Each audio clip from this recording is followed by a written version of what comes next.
¿Qué podemos hacer entonces? Entonces acá ya empezamos a pasar la siguiente etapa del curso y es cómo empezamos a hacer el análisis de las métricas y la validación de mis modelos. Y acá es donde empezamos a entrar a lo que se llama los datos de entrenamiento y de testeo. Para esto voy a regresar a la presentación que veníamos haciendo anteriormente, o que venía haciendo anteriormente, y les voy a hacer una introducción a algo que es muy importante y es lo que se llaman los datos de entrenamiento y los datos de testeo. Entonces, ya vimos cómo podemos aplicar los algoritmos, ya vimos cómo podemos partir de unos datos que están en unas tablas de Excel, traducir o aplicarlos o alimentarlos a un modelo y con esto entrenarlo y obtener una predicción. Entonces estamos en el problema de cómo podemos definir si un modelo se está comportando bien, si me está analizando bien los datos, si no hay overfitting, este tipo de cosas, y cómo poder tomar una decisión de un modelo sobre otro. Primero, entonces, hay que entender las bases de qué deberíamos hacer, y es, primero partimos de una base de datos, y lo que vamos a hacer es, aleatoriamente, en estos datos, vamos a separarlos entre un set de entrenamiento y un set de testeo. Esto me va a permitir entrenar mi modelo, lo que veníamos haciendo anteriormente, con una cantidad definida de datos, y cuando entrene mi modelo, haga el fit, evaluar el modelo con los valores de testeo. Esto me va a permitir definir, por ejemplo, hacemos una predicción y qué tan diferente va a ser esa predicción de la realidad. Claro, en este momento dirán, pero eso no era lo que estábamos haciendo antes para tratar de mejorar mi modelo y tratar de reducir el error que teníamos. Claro, el tema es que el set de testeo son valores que hemos escondido de los ojos de los modelos o del modelo que estamos utilizando. Entonces el modelo nunca tuvo la oportunidad de aprender de estos datos y no puede hacer ni un overfitting ni simplemente acomodarse a estos dos datos. Y lo que queremos es, una vez entrenado el modelo, si es capaz de predecir lo que hemos incluido dentro del set de testeo. Si esto es así, entonces mi modelo es relativamente bueno. Si no es capaz de hacer la predicción, entonces no es muy bueno. Finalmente, lo que queremos entonces es determinar si mi modelo es capaz, en este caso, de predecir si hay si hay un gato, o si hay una ribolita, o si hay un iris específico, una especie.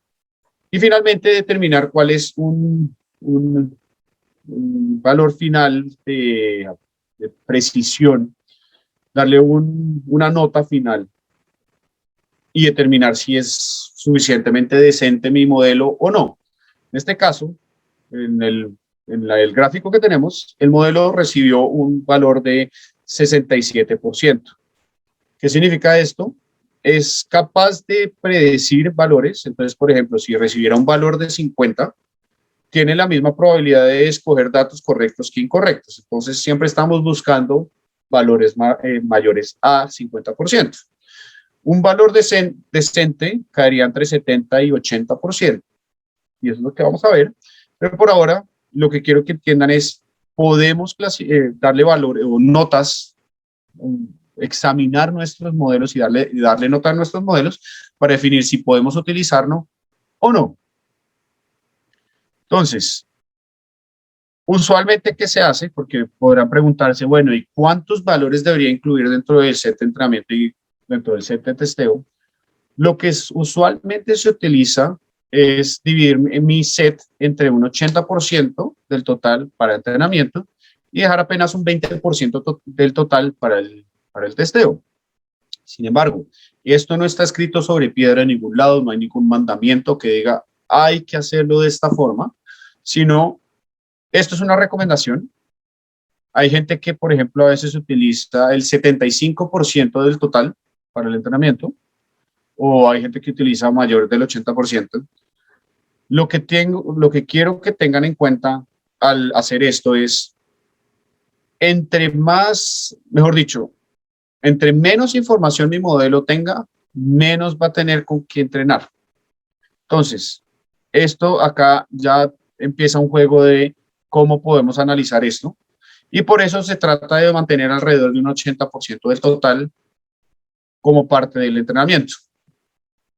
Y con esto es lo que vamos a aplicar en estos modelos. Sin embargo, lo que les recomiendo, como todos los otros ejercicios, es empiezan a jugar con esto y qué pasa si aumentan el número total de datos del entrenamiento, si lo reducen y vean cuáles son los resultados finales.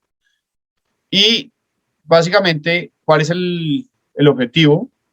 Evitar el overfitting, por ejemplo, y lo que les venía diciendo, y les hago el énfasis, es si mi modelo es bueno, va a ser capaz de predecir cualquier nueva variable, cualquier nuevo dato que yo le meta a mi modelo para predecir. Entonces, si analizamos estas rocas y le traigo nuevas rocas, que sea capaz de predecir esto. Si mi modelo tiene un overfitting o no es bueno prediciendo, cualquier nueva roca que le traiga no va a ser capaz de predecirlo correctamente. Y es un modelo que no me sirve, que no es útil para mis análisis. Entonces, creo que sí, todavía no pasamos a lo siguiente, sino vamos entonces a regresar a este punto. Perdón, si había una cosa adicional que les quería mostrar, que es la matriz de confusión. La matriz de confusión básicamente esto es una de las primeras métricas que ustedes van a ver, y es cómo podemos decir, si ya entrenamos nuestro modelo con los datos de entrenamiento y ahora queremos analizarlo con los datos de testeo, ahora sí podemos decir, listo, se hizo una predicción, se obtuvo riolita, ¿cuál es el dato verdadero? Listo, se clasificó mal, entonces es un falso positivo, un fallo, como quieran llamarlo. Obviamente hay diferencia entre lo uno y lo otro, pero lo que quiero es que entiendan lo que queremos es que mis aciertos sean, o que básicamente los cuadrados naranja y azul sean los que mayor cantidad de valores tengan, o ojalá todos, que es lo que significa que fue catalogado correctamente, sea positivo o sea negativo. Lo que no caiga dentro de estos dos cuadros es que el modelo no pudo clasificarlo correctamente.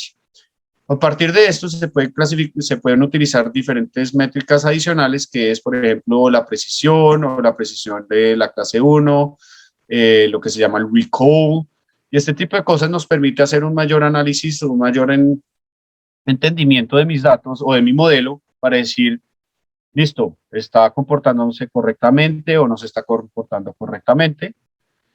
Y antes de pasar ahora sí al final de lo de las redes neuronales, regresemos a nuestro análisis, perdón, tengo que esconderlos esto.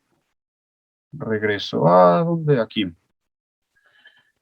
Y los datos, entonces regresemos al tema de los datos de entrenamiento y de testeo. Entonces acá simplemente un gráfico, un diagrama para que recuerden tenemos mi base de datos completa, dentro de la cual vamos a tomar unos datos de entrenamiento y unos datos de testeo. Entonces, ¿cómo vamos a hacer esto?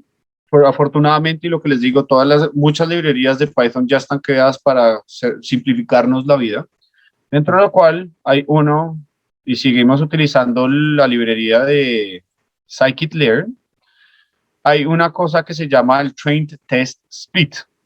Y básicamente eso nos va a permitir dividir nuestros datos originales, que son los XX y YY, en una set de testeo que es de 20% y el restante es de entrenamiento.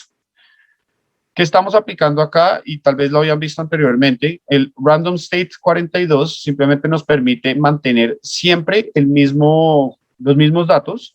O sea, primero se seleccionan los datos aleatorios, pero cada vez que yo corra esta celda para obtener mis datos de entrenamiento y mis datos de testeo, siempre van a ser los mismos y por eso se le da esta línea. Si queremos que cada vez cambien, simplemente le vamos a eliminar el random state. Continuemos. Como ahora ya tenemos nuestros datos de entrenamiento y los hemos sacado, ¿qué va a pasar o qué podemos hacer? Vamos a hacer el mismo fit que habíamos hecho anteriormente, pero ahora con este subset de entrenamiento. Y con eso podemos hacer ahora las predicciones. ¿Qué predicciones vamos a hacer? Con las nuevas rocas que trajimos, que es lo que estamos haciendo anteriormente, vamos a poder hacer una, nuestras predicciones y ya podemos empezar a hacer entonces algunas métricas adicionales para validar nuestros modelos, dentro de los cuales, por ejemplo, tenemos el error promedio absoluto, que es lo que queremos minimizar. Entonces, ¿se acuerdan que estamos prediciendo algo y queremos que sea lo más cercano posible a la realidad? Entonces, para cada modelo obtenemos estos valores y ya empezamos a darnos cuenta, perfecto, el bosque aleatorio nos está dando un mejor error promedio absoluto. Entonces, esto ya, por ejemplo, le está dando una ganancia positiva o en la carrera lleva ventaja del bosque aleatorio y ya podemos empezar a tomar decisiones, listo, ¿qué modelo debería utilizar? Acá simplemente les hago un comentario y es,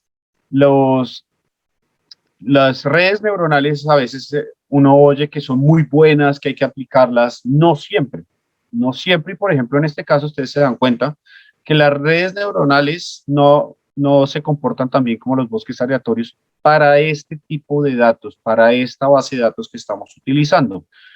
Para otro tipo de datos puede ser muy bueno, y eso es lo que vamos a analizar en, por ejemplo, los mapas predictivos, cómo esto puede cambiar. Sin embargo, tengan en cuenta, y lo que se les mencionaba anteriormente, como esto simplemente es prácticamente una introducción a este tipo de fenómenos o de este tipo de procesos. ¿Se acuerdan que podíamos darles diferentes tipos de atributos a mi modelo? Entonces, perdón, regreso a donde, entonces en este caso a las redes neuronales, y puedo cambiar, por ejemplo, la cantidad de iteraciones. Esto puede ser muy interesante. ¿Qué pasa si lo hacemos en este momento? Espero que no me genere error en este momento. Entonces vuelvo a correr esto, vuelvo a correrlo,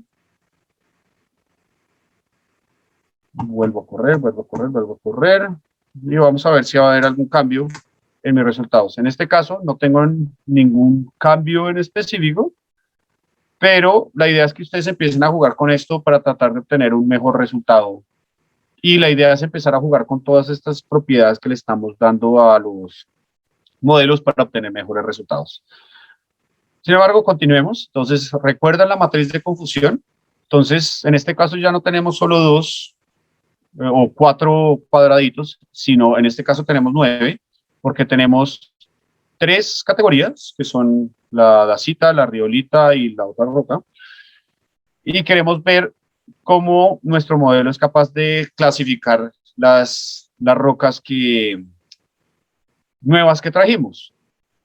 O perdón, no las rocas nuevas que trajimos, sino el set de testeo, perdón. En este caso, vemos que en la matriz de confusión, perdón, ahí con fusión,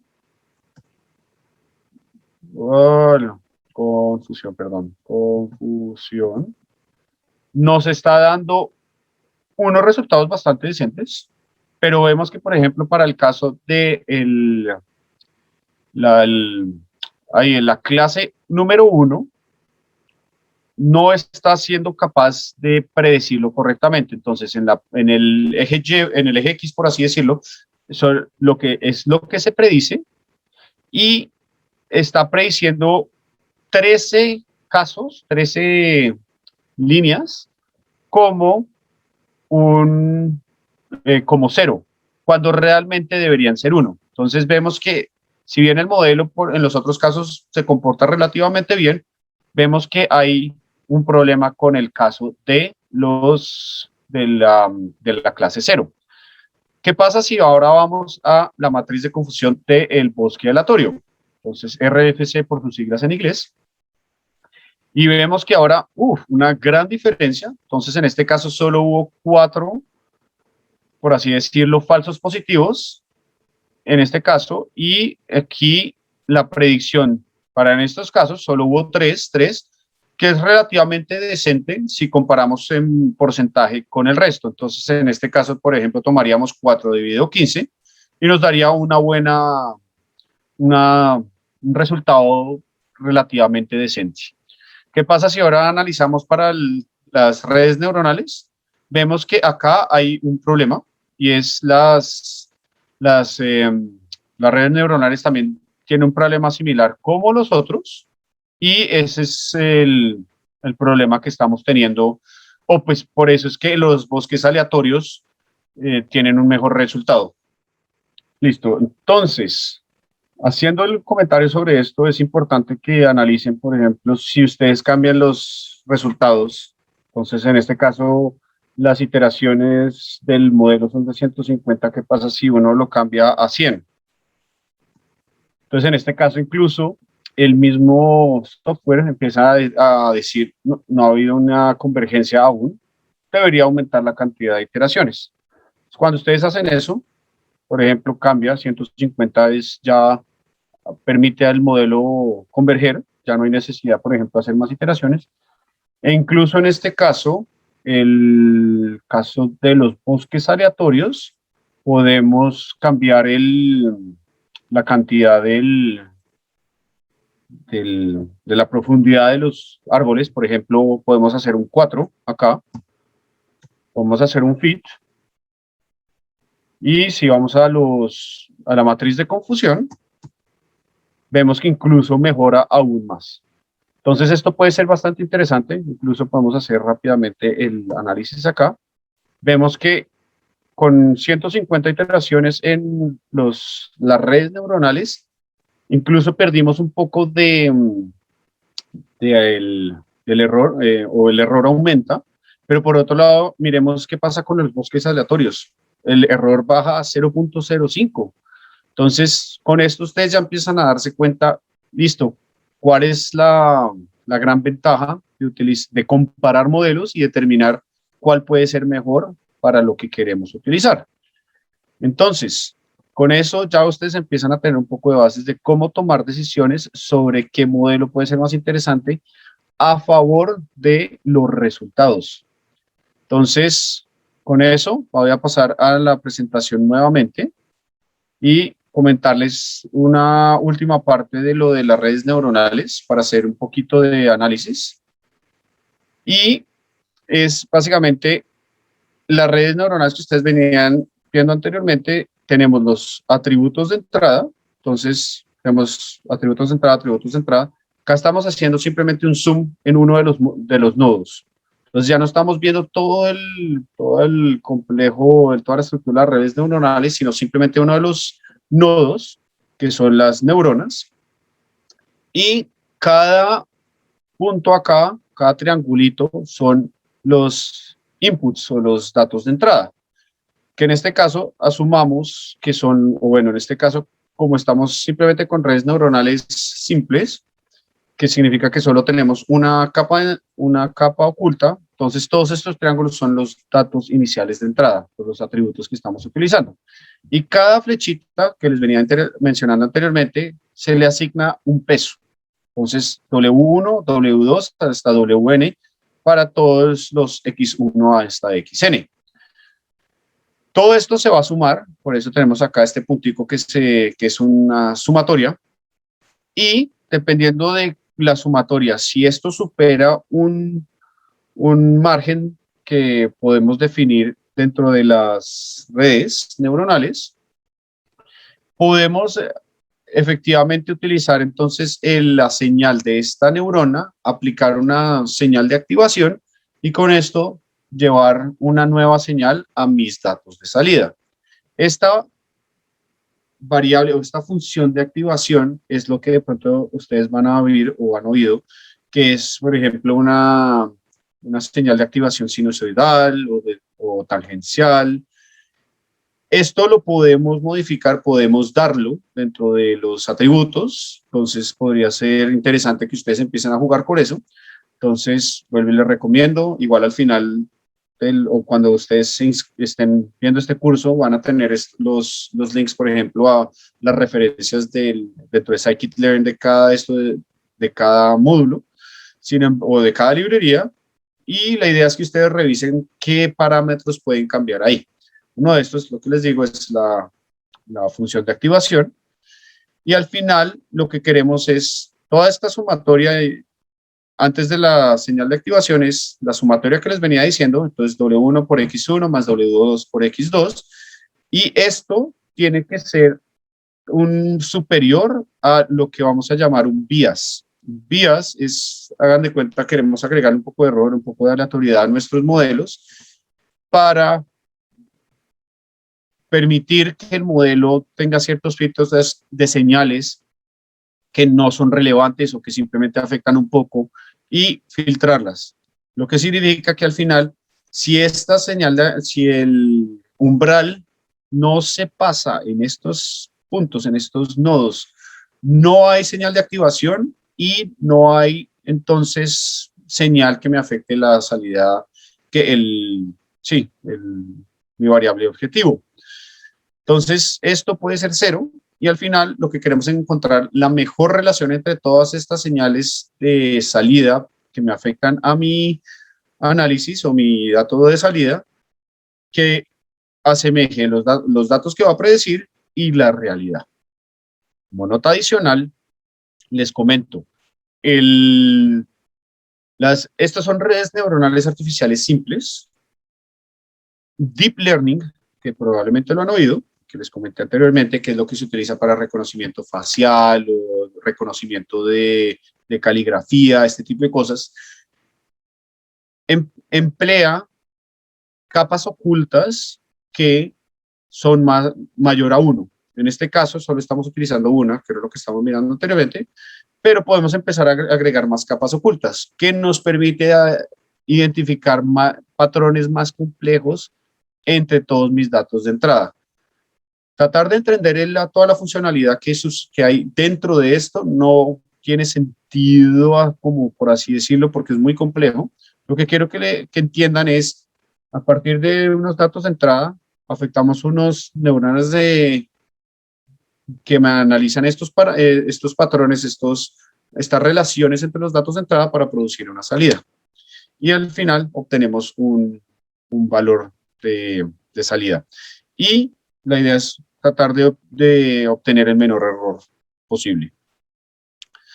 Finalmente quería esta cita antes de entrar ya a la validación, y es: todos los modelos están mal, pero algunos son útiles. Probablemente lo han oído en el webinar que les había dicho anteriormente. Y ustedes se van a dar cuenta, listo, siempre puede haber un error entre lo que calculamos y mis modelos, pero la idea es que esto simplemente es una herramienta que nos permite catalogar las cosas más rápido, tomar decisiones más rápido y reducir el riesgo. Pero nunca se nos puede olvidar que siempre hay un error asociado a nuestros modelos y no siempre todos los resultados de salida van a estar bien. Entonces, siempre hay que hacer una auditoría también, no solo a los datos de entrada, sino también a los datos de salida. Entonces, todo esto está conectado y todo este proceso tiene que ser importante, y la idea es que lo sigan de forma, lineal, para obtener los resultados positivos. Y una vez ya comprendan cómo funciona este tema de aplicar Machine Learning, comenzaremos entonces a aplicar los modelos o los mapas predictivos, que ya es donde empieza la parte chévere, pero que necesita todas estas bases.